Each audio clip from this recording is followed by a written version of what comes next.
पुराने ज़माने की बात है, किसी मुल्क पर एक बादशाह हुकूमत करता था जो निहायत रहमदिल और इंतहाई खुश अखलाक था। यही वजह थी कि इसकी रियाया इस नेक दिल बादशाह से बहुत खुश थी। एक रात बादशाह ने ख्वाब देखा जिसमें से एक गीदड़ एक रस्सी में लटका हुआ नजर आया। ख्वाब की वजह से बादशाह बहुत परेशान हुआ, वो रात भर सो नहीं सका। सुबह होते ही इसने सारे वजीरों और दानिश्वरों को दरबार में बुलाया। बादशाह ने अपना ख्वाब बयान किया और सबसे अपनी ताबीर पूछी। सभी सोच सोच कर परेशान हो गए, पर किसी को भी ख्वाब की ताबीर समझ में नहीं आई, जबकि बादशाह को हर हाल में अपने ख्वाब की ताबीर चाहिए थी। इसलिए इसने ऐलान आम करवाया कि जो कोई भी मुझे ख्वाब की ताबीर बताएगा उसे इनामात से मालामाल कर दिया जाएगा।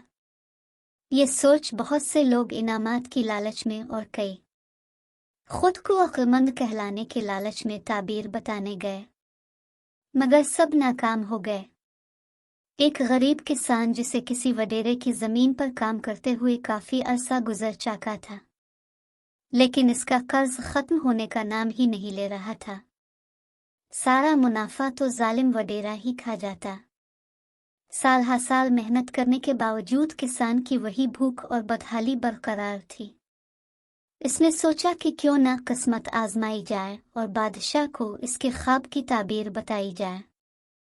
क्या मालूम खुश है कर बादशाह सलामत इनामात से नवाज दे। सुबह होते ही गरीब किसान शाही महल की तरफ चल पड़ा। चलते चलते रास्ते में उसकी नजर एक सफेद पोश बुजुर्ग पर पड़ी, जो एक सायादार दरख्त के नीचे बैठे हुए थे। किसान ने आगे बढ़कर उन्हें बाअदब अंदाज में सलाम पेश किया और अपने आने का मकसद बयान किया। बुजुर्ग ने तहम्मुल से इसकी बात सुनी और बताया कि यह तो एक मामूली बात है।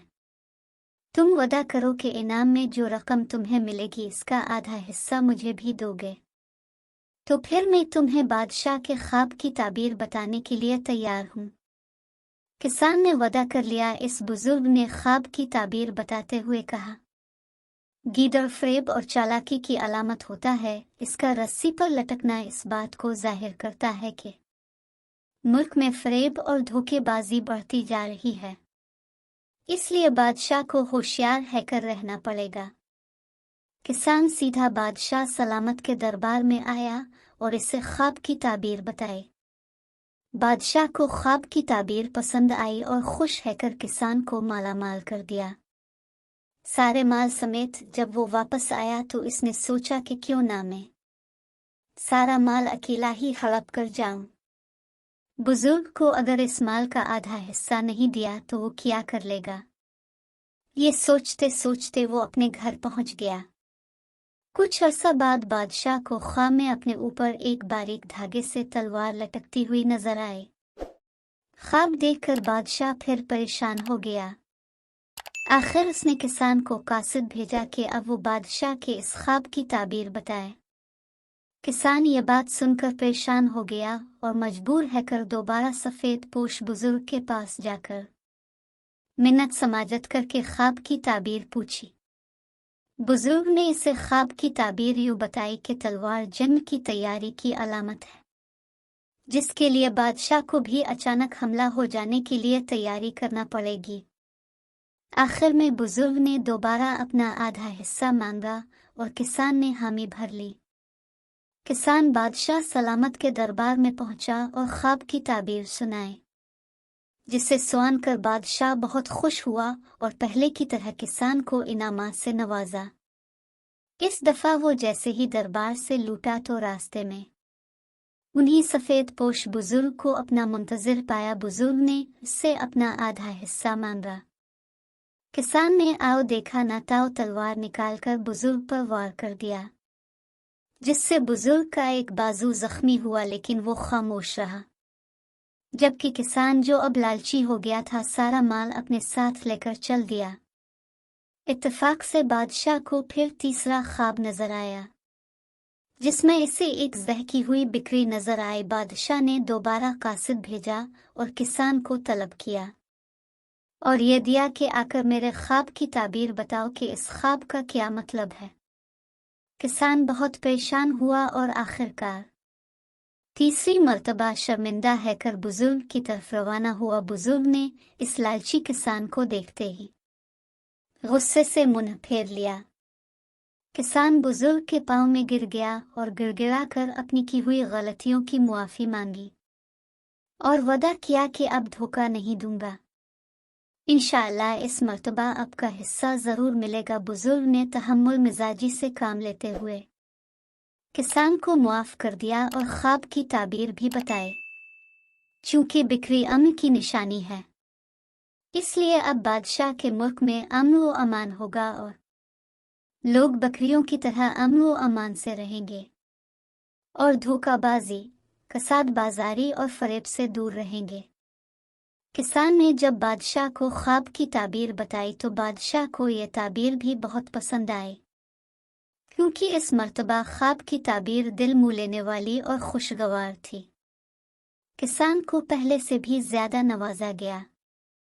इस दफा किसान ने पहले वाला माल और अब वाला इनाम व इकराम मिलाकर सारा माल लाकर बुजुर्ग के कदमों में रख दिया। मुझे मुआफ करना बुजुर्ग साहिब, दौलत की लालच में आकर मुझसे खता हुई है।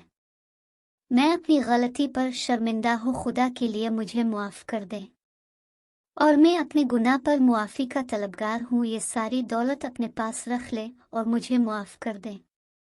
मैं तौबा करते हुए वादा करता हूँ कि अब जिंदगी में कभी किसी को धोखा नहीं दूंगा और दौलत की लालच में आकर किसी का दिल नहीं दुखाऊंगा, अपनी औकात नहीं भूलूंगा और न ही गुरूर व तकब्बुर करूंगा। मुझे मुआफ कर दें।